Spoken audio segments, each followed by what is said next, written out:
ابو صالح سمان نے خبر دی اور انہیں حضرت ابو ہریرہ رضی اللہ عنہ نے کہ رسول اللہ صلی اللہ علیہ وسلم نے فرمایا، ایک عمرے کے بعد دوسرا عمرہ دونوں کے درمیان گناہوں کا کفارہ ہے، اور حج مبرور کی جزا جنت کے سوا اور کچھ نہیں ہے۔ صحیح بخاری حدیث نمبر 1773۔ ابن جریج نے خبر دی کہ اکرمہ بن خالد نے حضرت ابن عمر رضی اللہ عنہ سے حج سے پہلے عمرہ کرنے کے بارے میں پوچھا تو انہوں نے کہا کہ کوئی حرج نہیں۔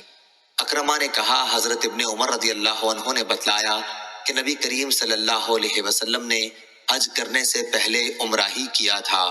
اور ابراہیم بن سعد نے محمد بن اسحاق سے بیان کیا، ان سے اکرمہ بن خالد نے بیان کیا کہ میں نے حضرت عبداللہ بن عمر رضی اللہ عنہ سے پوچھا، پھر یہی حدیث بیان کی۔ صحیح بخاری حدیث نمبر 1774۔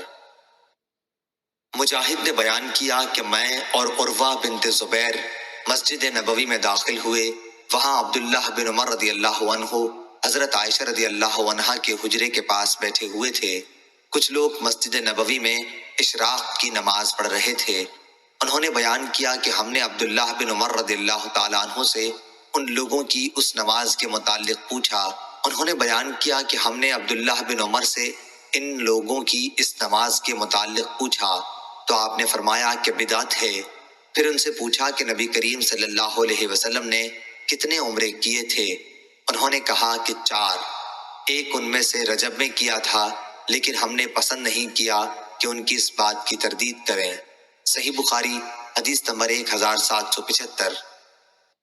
مجاہد نے بیان کیا کہ ہم نے ام المومنین عائشہ رضی اللہ عنہا کے حجرے سے ان کے مسواک کرنے کی آواز سنی تو عروہ نے پوچھا، اے میری ماں، اے ام المومنین، ابو عبد الرحمن کی بات آپ سن رہی ہیں؟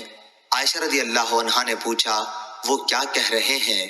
انہوں نے کہا، کہہ رہے ہیں کہ رسول کریم صلی اللہ علیہ وسلم نے 4 عمرے کیے تھے، جن میں سے ایک رجب میں کیا تھا۔ انہوں نے فرمایا کہ اللہ ابو عبد الرحمن پر رحم کرے۔ حضرت صلی اللہ علیہ وسلم نے تو کوئی عمرہ ایسا نہیں کیا جس میں وہ خود موجود نہ رہے ہوں۔ آپ صلی اللہ علیہ وسلم نے رجب میں تو کبھی عمرہ ہی نہیں کیا۔ صحیح بخاری حدیث نمبر 1776۔ عروہ بن زبیر رضی اللہ عنہ نے بیان کیا کہ میں نے عائشہ رضی اللہ عنہا سے پوچھا تو آپ نے فرمایا کہ رسول اللہ صلی اللہ علیہ وسلم نے رجب میں کوئی عمرہ نہیں کیا تھا۔ صحیح بخاری حدیث نمبر 1777۔ حمام بن یحییٰ نے بیان کیا، ان سے قتادہ نے کہ میں نے انس رضی اللہ عنہ سے پوچھا کہ نبی کریم صلی اللہ علیہ وسلم نے کتنے عمرے کیے تھے تو آپ نے فرمایا کہ 4۔ عمرہ حدیبیہ ذی قعدہ میں، جہاں پر مشرکین نے آپ صلی اللہ علیہ وسلم کو روک دیا تھا، پھر آئندہ سال ذی قعدہ ہی میں ایک عمرہ قضا جس کے متعلق آپ صلی اللہ علیہ وسلم نے مشرکین سے صلح کی تھی، اور تیسرا عمرہ جعرانہ جس موقع پر آپ صلی اللہ علیہ وسلم نے غنیمت غالباً حنین کی تقسیم کی تھی۔ چوتھا حج کے ساتھ میں نے پوچھا اور حضرت صلی اللہ علیہ وسلم نے حج کتنے کیے؟ فرمایا کہ 1۔ صحیح بخاری حدیث نمبر 1778۔ قتادہ نے بیان کیا کہ میں نے انس رضی اللہ عنہ سے حضرت صلی اللہ علیہ وسلم کے عمرے کے متعلق پوچھا تو آپ نے فرمایا کہ نبی کریم صلی اللہ علیہ وسلم نے ایک عمرہ وہاں کیا جہاں سے آپ کو مشرکین نے واپس کر دیا تھا، اور دوسرے سال اسی عمرہ حدیبیہ کی قضائی کی تھی، اور ایک عمرہ ذی قعدہ میں اور ایک اپنے حج کے ساتھ کیا تھا۔ صحیح بخاری حدیث نمبر 1779۔ امام نے بیان کیا، اس روایت میں یوں ہے کہ جو عمرہ حضرت صلی اللہ علیہ وسلم نے اپنے حج کے ساتھ کیا تھا اس کے سوا تمام عمرے ذی قعدہ ہی میں کیے تھے۔ حدیبیہ کا عمرہ اور دوسرے سال اس کی قضا کا عمرہ کیا تھا، کیونکہ آپ نے قرآن کیا تھا اور حجۃ الوداع سے متعلق ہے، اور جعرانہ کا عمرہ جب آپ صلی اللہ علیہ وسلم نے جنگ حنین کی غنیمت تقسیم کی تھی، پھر ایک عمرہ اپنے حج کے ساتھ کیا تھا۔ صحیح بخاری حدیث نمبر 1780۔ ابو اسحاق نے بیان کیا کہ میں نے مسروق، عطا اور مجاہد رحمہم اللہ تعالی سے پوچھا تو ان سب حضرات نے بیان کیا کہ رسول اللہ صلی اللہ علیہ وسلم نے حج سے پہلے ذی قعدہ ہی میں عمرے کیے تھے، اور انہوں نے بیان کیا کہ میں نے برا بن عازب رضی اللہ عنہ سے سنا، انہوں نے فرمایا کہ نبی کریم صلی اللہ علیہ وسلم نے ماہ ذی قعدہ میں حج سے پہلے 2 عمرے کیے تھے۔ صحیح بخاری حدیث نمبر 1781۔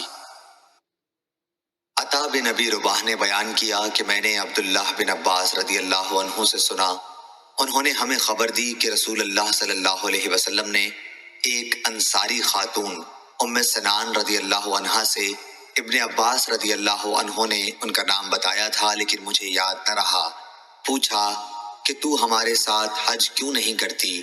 وہ کہنے لگی کہ ہمارے پاس ایک اونٹ تھا جس پر ابو فلاں یعنی اس کا خاوند اور اس کا بیٹا سوار ہو کر حج کے لیے چل دیے، اور ایک اونٹ انہوں نے چھوڑا ہے جس سے پانی لایا جاتا ہے۔ آپ صلی اللہ علیہ وسلم نے فرمایا کہ اچھا، جب رمضان آئے تو عمرہ کر لینا، کیونکہ رمضان کا عمرہ ایک حج کے برابر ہوتا ہے، یا اسی جیسی کوئی بات آپ صلی اللہ علیہ وسلم نے فرمائی۔ صحیح بخاری حدیث نمبر 1782۔ شام نے بیان کیا، ان سے ان کے والد عروہ نے اور ان سے حضرت عائشہ رضی اللہ عنہا نے بیان کیا کہ ہم رسول اللہ صلی اللہ علیہ وسلم کے ساتھ مدینے سے نکلے تو ذی الحج کا چاند نکلنے والا تھا۔ آپ صلی اللہ علیہ وسلم نے فرمایا کہ اگر کوئی حج کا احرام باندھنا چاہتا ہے تو وہ حج کا باندھ لے، اور اگر کوئی عمرے کا باندھنا چاہتا ہے تو وہ عمرے کا باندھ لے۔ اگر میرے ساتھ ہدی نہ ہوتی تو میں بھی عمرے کا احرام باندھتا۔ حضرت عائشہ رضی اللہ عنہا نے بیان کیا کہ ہم میں بعض نے تو عمرے کا احرام باندھا اور بعض نے حج کا احرام باندھا۔ میں بھی ان لوگوں میں تھی جنہوں نے عمرے کا احرام باندھا تھا، لیکن عرفہ کا دن آیا تو میں اس وقت حائضہ تھی، چنانچہ میں نے حضور صلی اللہ علیہ وسلم سے شکایت کی۔ آپ صلی اللہ علیہ وسلم نے فرمایا کہ پھر عمرہ چھوڑ دے اور سر کھول دے اور اس میں کنگھا کر لے، پھر حج کا احرام باندھ لینا۔ میں نے ایسا ہی کیا۔ جب محسب کے قیام کی رات آئی تو حضور صلی اللہ علیہ وسلم نے عبد الرحمن کو میرے ساتھ تنعیم بھیجا، وہاں سے میں نے عمرے کا احرام اپنے اس عمرے کے بدلے میں باندھا جس کو توڑ ڈالا تھا۔ صحیح بخاری حدیث نمبر 1783۔ سفیان بن عیینہ نے بیان کیا، ان سے عمرو بن دینار نے، انہوں نے عمرو بن اوس سے سنا، ان کو عبد الرحمن بن ابی بکر رضی اللہ عنہ نے خبر دی کہ رسول اللہ صلی اللہ علیہ وسلم نے انہیں حکم دیا تھا کہ عائشہ رضی اللہ عنہا کو اپنے ساتھ سواری پر لے جائیں اور تنعیم سے انہیں عمرہ کرا لائیں۔ سفیان بن عیینہ نے کہیں یوں کہا، میں نے عمرو بن دینار سے سنا، کہیں یوں کہا، میں نے کئی بار اس حدیث کو عمرو بن دینار سے سنا۔ صحیح بخاری حدیث نمبر 1784۔ جابر بن عبداللہ رضی اللہ عنہ نے بیان کیا کہ نبی کریم صلی اللہ علیہ وسلم اور آپ صلی اللہ علیہ وسلم کے اصحاب نے حج کا احرام باندھا تھا، اور آن حضرت صلی اللہ علیہ وسلم اور طلحہ رضی اللہ عنہ کے سوا قربانی کسی کے پاس نہیں تھی۔ انہی دنوں میں حضرت علی رضی اللہ عنہ یمن سے آئے تو ان کے ساتھ بھی قربانی تھی۔ انہوں نے کہا کہ جس چیز کا احرام رسول اللہ صلی اللہ علیہ وسلم نے باندھا ہے میرا بھی احرام وہی ہے۔ آن حضرت صلی اللہ علیہ وسلم نے اپنے اصحاب رضی اللہ عنہم کو مکہ میں پہنچ کر اس کی اجازت دے دی تھی کہ اپنے حج کو عمرے میں تبدیل کر دیں اور بیت اللہ کا طواف اور صفا مروہ کی سعی کر کے بال ترشوا لیں اور احرام کھول دیں، لیکن وہ لوگ ایسا نہ کریں جن کے ساتھ قربانی ہو۔ اس پر لوگوں نے کہا کہ ہم منا سے حج کے لیے اس طرح سے جائیں گے کہ ہمارے ذکر سے منی ٹپک رہی ہو۔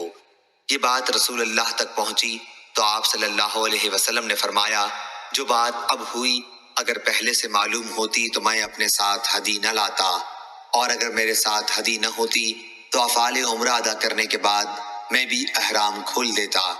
عائشہ رضی اللہ عنہا اس حج میں حائضہ ہو گئی تھیں، اس لیے انہوں نے اگرچہ تمام مناسک ادا کیے لیکن بیت اللہ کا طواف نہیں کیا۔ پھر جب وہ پاک ہو گئیں اور طواف کر لیا تو عرض کی، یا رسول اللہ صلی اللہ علیہ وسلم، سب لوگ حج اور عمرہ دونوں کر کے واپس ہو رہے ہیں لیکن میں صرف حج کر سکی ہوں۔ آپ نے اس پر عبد الرحمن بن ابی بکر رضی اللہ عنہ سے کہا کہ انہیں ہمراہ لے کر تنعیم جائیں اور عمرہ کرا لائیں۔ یہ عمرہ حج کے بعد ذی الحج کے ہی مہینے میں ہوا تھا۔ حضرت صلی اللہ علیہ وسلم جب جمرہ عقبہ کی رمی کر رہے تھے تو سراقہ بن مالک بن جاشم آپ صلی اللہ علیہ وسلم کی خدمت میں حاضر ہوئے اور پوچھا، کیا رسول اللہ، کیا یہ عمرہ اور حج کے درمیان احرام کھول دینا صرف آپ صلی اللہ علیہ وسلم ہی کے لیے ہے؟ حضرت صلی اللہ علیہ وسلم نے فرمایا کہ نہیں، بلکہ ہمیشہ کے لیے ہے۔ صحیح بخاری حدیث نمبر 1785۔ ہشام بن عروہ نے بیان کیا، کہا کہ مجھے میرے والد عروہ نے خبر دی، کہا کہ مجھے عائشہ رضی اللہ عنہا نے خبر دی۔ انہوں نے کہا کہ ذی الحج کا چاند نکلنے والا تھا کہ ہم رسول اللہ صلی اللہ علیہ وسلم کے ساتھ مدینے سے حج کے لیے چلے۔ حضرت صلی اللہ علیہ وسلم نے فرمایا کہ جو عمرے کا احرام باندھنا چاہے وہ عمرے کا باندھ لے، اور جو حج کا باندھنا چاہے وہ حج کا باندھ لے۔ اگر میں اپنے ساتھ قربانی نہ لاتا تو میں بھی عمرے کا ہی احرام باندھتا۔ چنانچہ بہت سے لوگوں نے عمرے کا احرام باندھا اور بہتوں نے حج کا۔ میں بھی ان لوگوں میں تھی جنہوں نے عمرے کا احرام باندھا تھا، مگر میں مکے میں داخل ہونے سے پہلے حائضہ ہو گئی۔ عرفہ کا دن آ گیا اور ابھی میں حائضہ ہی تھی۔ اس کا رونا میں رسول اللہ صلی اللہ علیہ وسلم کے سامنے روئی۔ آپ صلی اللہ علیہ وسلم نے فرمایا کہ عمرہ چھوڑ دے اور سر کھول لے اور کنگھا کر لے، پھر حج کا احرام باندھ لینا۔ چنانچہ میں نے ایسا ہی کیا۔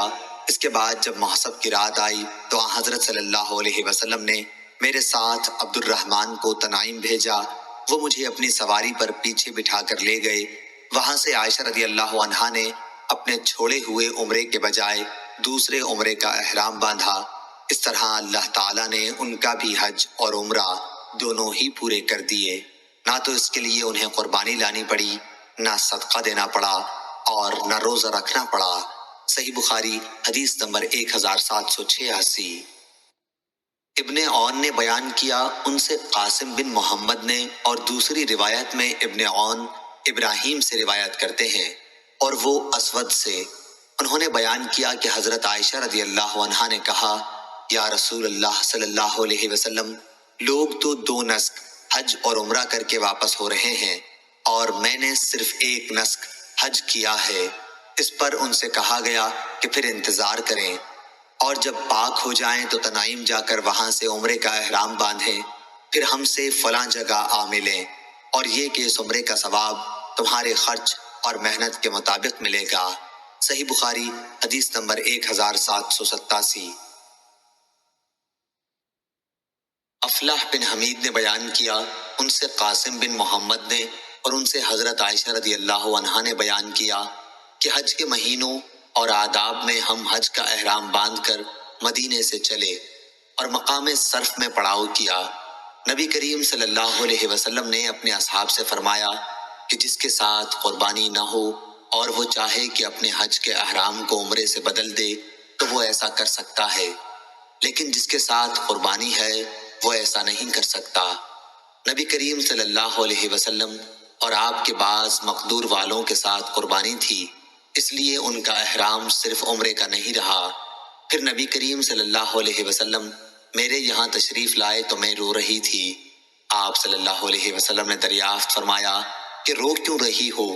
میں نے کہا، آپ صلی اللہ علیہ وسلم نے اپنے اصحاب سے جو کچھ فرمایا میں سن رہی تھی، اب تو میرا عمرہ ہو گیا۔ آپ صلی اللہ علیہ وسلم نے پوچھا، کیا بات ہوئی؟ میں نے کہا کہ میں نماز نہیں پڑھ سکتی حیض کی وجہ سے۔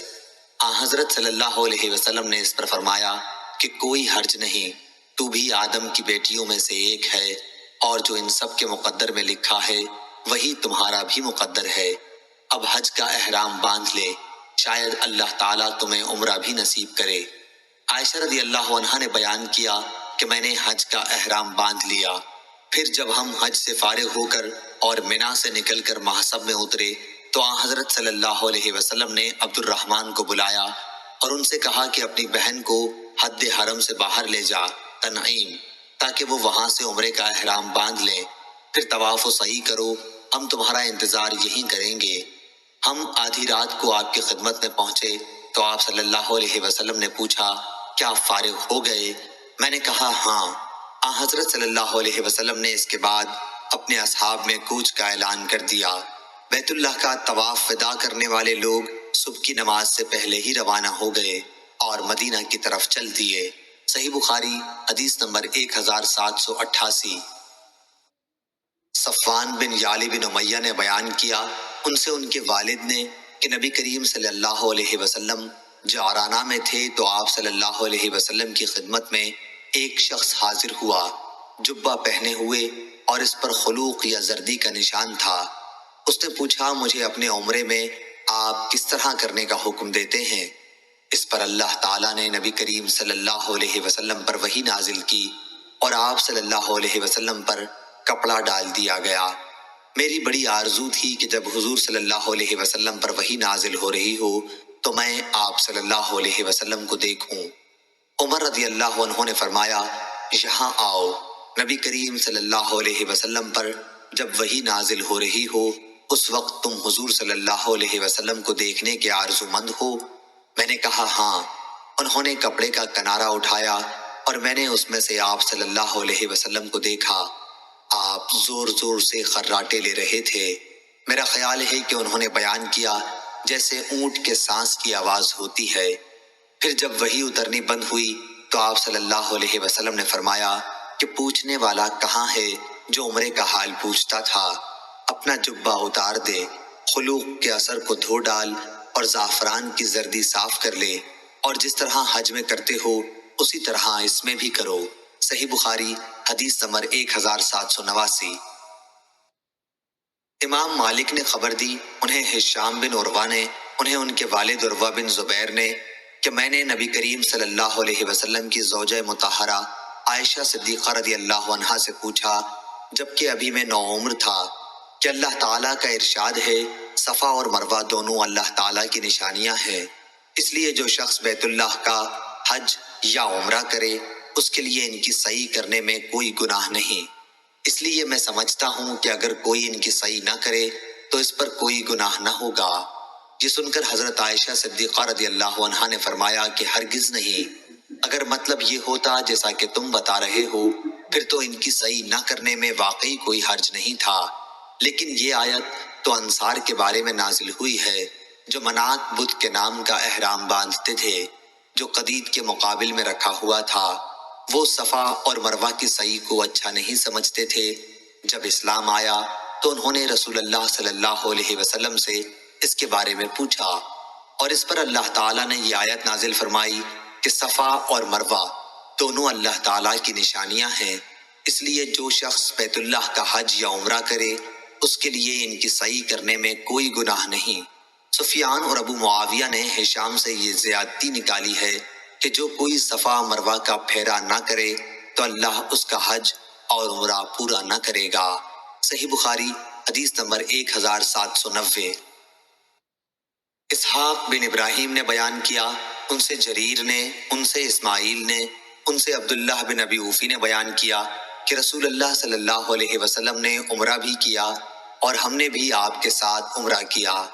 چنانچہ جب آپ مکے میں داخل ہوئے تو آپ صلی اللہ علیہ وسلم نے پہلے بیت اللہ کا طواف کیا اور آپ کے ساتھ ہم نے بھی طواف کیا، پھر صفا اور مروہ آئے اور ہم بھی آپ کے ساتھ آئے۔ ہم آپ کی مکے والوں سے حفاظت کر رہے تھے کہ کہیں کوئی کافر تیر نہ چلا دے۔ میرے ایک ساتھی نے ابن ابی اوفا سے پوچھا، کیا حضرت صلی اللہ علیہ وسلم کعبے میں اندر داخل ہوئے تھے؟ انہوں نے فرمایا کہ نہیں۔ صحیح بخاری حدیث نمبر 1791۔ کہا، انہوں نے پھر پوچھا، کیا حضرت صلی اللہ علیہ وسلم نے حضرت خدیجہ رضی اللہ عنہا کے متعلق کیا کچھ فرمایا تھا؟ انہوں نے بیان کیا کہ آپ صلی اللہ علیہ وسلم نے فرمایا تھا، خدیجہ رضی اللہ عنہا کو جنت میں ایک موتی کے گھر کی بشارت ہو جس میں نہ کسی قسم کا شور و غل ہوگا نہ کوئی تکلیف ہوگی۔ صحیح بخاری حدیث نمبر 1792۔ عمرو بن دینار نے کہا کہ ہم نے ابن عمر رضی اللہ عنہ سے ایک ایسے شخص کے بارے میں دریافت کیا جو عمرے کے لیے بیت اللہ کا طواف تو کرتا ہے لیکن صفا اور مروہ کی سعی نہیں کرتا، کیا وہ صرف بیت اللہ کے طواف کے بعد اپنی بیوی سے ہم بستر ہو سکتا ہے؟ انہوں نے اس کا جواب یہ دیا کہ نبی کریم صلی اللہ علیہ وسلم مکہ تشریف لائے اور آپ صلی اللہ علیہ وسلم نے بیت اللہ کا 7 چکروں کے ساتھ طواف کیا، پھر مقام ابراہیم کے قریب 2 رکعت نماز پڑھی، اس کے بعد صفا اور مروہ کی 7 مرتبہ سعی کی، اور رسول اللہ صلی اللہ علیہ وسلم کی زندگی تمہارے لیے بہترین نمونہ ہے۔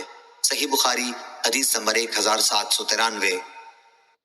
انہوں نے بیان کیا کہ ہم نے جابر بن عبداللہ رضی اللہ عنہ سے بھی اس کے متعلق سوال کیا تو آپ نے فرمایا صفا اور مروہ کی سعی سے پہلے اپنی بیوی کے قریب بھی نہ جانا چاہیے۔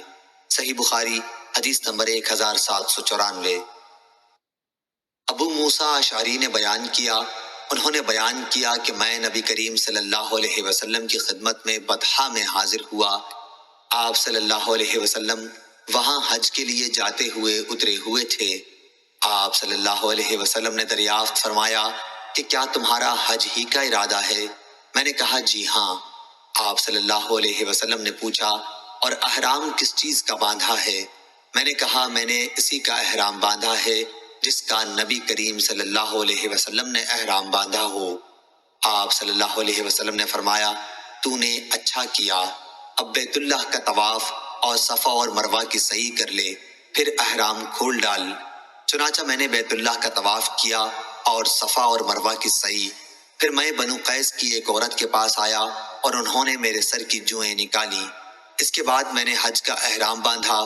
میں حضرت صلی اللہ علیہ وسلم کی وفات کے بعد اسی کے مطابق لوگوں کو مسئلہ بتایا کرتا تھا۔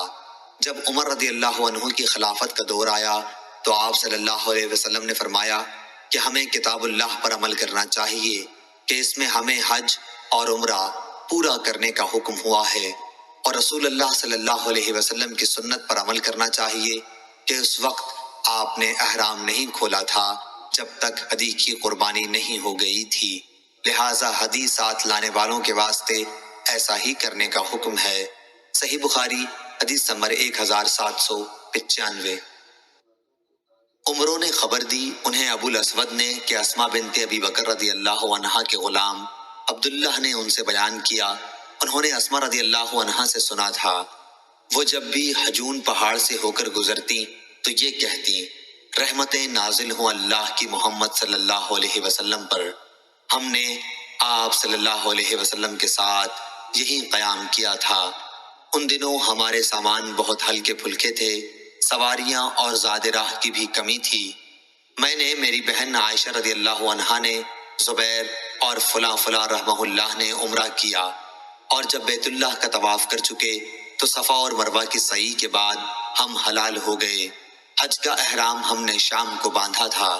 صحیح بخاری حدیث نمبر 1796۔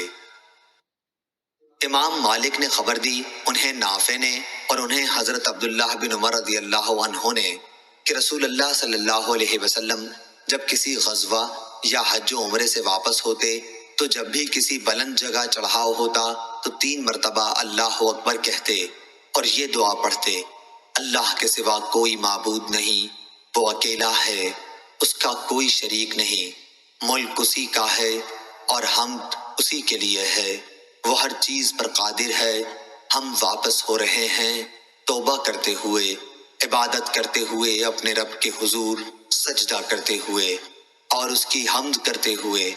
اللہ نے اپنا وعدہ سچا کر دکھایا، اپنے بندے کی مدد کی اور سارے لشکر کو تنہا شکست دے دی۔ فتح مکہ کی طرف اشارہ ہے۔ صحیح بخاری حدیث نمبر 1797۔ خالد نے بیان کیا ان سے اکرمہ نے اور ان سے ابن عباس رضی اللہ عنہ نے بیان کیا کہ جب نبی کریم صلی اللہ علیہ وسلم مکہ تشریف لائے تو بنو عبد المطلب کے چند بچوں نے آپ صلی اللہ علیہ وسلم کا استقبال کیا۔ آپ صلی اللہ علیہ وسلم نے ایک بچے کو اپنی سواری کے آگے بٹھا لیا اور دوسرے کو پیچھے۔ صحیح بخاری حدیث نمبر 1798۔ انس بن عیاض نے بیان کیا ان سے عبید اللہ نے، ان سے نافع نے اور ان سے حضرت عبداللہ بن عمر رضی اللہ عنہ نے کہ نبی کریم رسول اللہ صلی اللہ علیہ وسلم جب مکہ تشریف لے جاتے تو مسجد شجرہ میں نماز پڑھتے اور جب واپس ہوتے تو ذوالحلیفہ کی وادی کے نشیب میں نماز پڑھتے۔ آپ صلی اللہ علیہ وسلم صبح تک ساری رات وہیں رہتے۔ صحیح بخاری حدیث نمبر 1799۔ اسحاق بن عبداللہ بن ابی طلحہ نے بیان کیا، ان سے انس نے بیان کیا کہ رسول اللہ صلی اللہ علیہ وسلم سفر سے رات میں گھر نہیں پہنچتے تھے، یا صبح کے وقت پہنچ جاتے تھے، یا دوپہر کے بعد زوال سے لے کر غروب آفتاب تک کسی بھی وقت تشریف لاتے۔ صحیح بخاری حدیث نمبر 1800۔ شعبہ نے بیان کیا، ان سے محارب بن دثار نے اور ان سے جابر رضی اللہ عنہ نے کہ رسول اللہ صلی اللہ علیہ وسلم نے سفر سے گھر رات کے وقت اترنے سے منع فرمایا۔ صحیح بخاری حدیث نمبر 1801۔ حمید طویل نے خبر دی، انہوں نے انس بن مالک رضی اللہ عنہ سے سنا کہ آپ نے کہا کہ جب رسول اللہ صلی اللہ علیہ وسلم سفر سے مدینہ واپس ہوتے اور مدینہ کے بالائی علاقوں پر نظر پڑتی تو اپنی اونٹنی کو تیز کر دیتے، کوئی دوسرا جانور ہوتا تو اسے بھی ایڑ لگاتے۔ ابو عبداللہ امام بخاری نے کہا کہ حارث بن عمیر نے حمید سے یہ تلفظ زیادہ کیے ہیں کہ مدینہ سے محبت کی وجہ سے سواری تیز کر دیتے تھے۔ صحیح بخاری حدیث نمبر 1802۔ شعبہ نے بیان کیا، ان سے ابو اسحاق نے کہ میں نے برا بن عازب رضی اللہ عنہ سے سنا، انہوں نے کہا کہ یہ آیت ہمارے بارے میں نازل ہوئی، انصار جب حج کے لیے آئے تو احرام کے بعد گھروں میں دروازوں سے نہیں جاتے بلکہ دیواروں سے کود کر گھر کے اندر داخل ہوا کرتے تھے۔ پھر اسلام لانے کے بعد ایک انصاری شخص آیا اور دروازے سے گھر میں داخل ہو گیا، اس پر لوگوں نے لعنت ملامت کی تو یہ وحی نازل ہوئی کہ یہ کوئی نیکی نہیں ہے کہ گھروں میں پیچھے سے دیواروں پر چڑھ کر آؤ، بلکہ نیک وہ شخص ہے جو تقوی اختیار کرے اور گھروں میں ان کے دروازوں سے آیا کرو۔ صحیح بخاری حدیث نمبر 1803۔ عبداللہ بن مسلمہ قامبی نے بیان کیا، ان سے مالک نے سمی سے، ان سے ابو صالح نے اور ان سے ابو ہریرہ رضی اللہ عنہ نے بیان کیا کہ نبی کریم صلی اللہ علیہ وسلم نے فرمایا، سفر عذاب کا ایک ٹکڑا ہے، آدمی کو کھانے پینے اور سونے ہر ایک چیز سے روک دیتا ہے، اس لیے جب کوئی اپنی ضرورت پوری کر چکے تو فوراً گھر واپس آ جائے۔ صحیح بخاری حدیث نمبر 1804۔ زید بن اسلم نے خبر دی، ان سے ان کے باپ نے بیان کیا کہ میں حضرت عبداللہ بن عمر رضی اللہ عنہ کے ساتھ مکے کے راستے میں تھا کہ انہیں اپنی بیوی صفیہ بنت ابی عبید کی سخت بیماری کی خبر ملی اور وہ نہایت تیزی سے چلنے لگے۔ پھر جب سرخی غروب ہو گئی تو سواری سے نیچے اترے اور مغرب اور عشاء ایک ساتھ ملا کر پڑھیں۔ اس کے بعد فرمایا کہ میں نے رسول اللہ صلی اللہ علیہ وسلم کو دیکھا کہ جب جلدی چلنا ہوتا تو مغرب میں دیر کر کے دونوں عشاء اور مغرب کو ایک ساتھ ملا کر پڑھتے تھے۔ صحیح بخاری حدیث نمبر 1805۔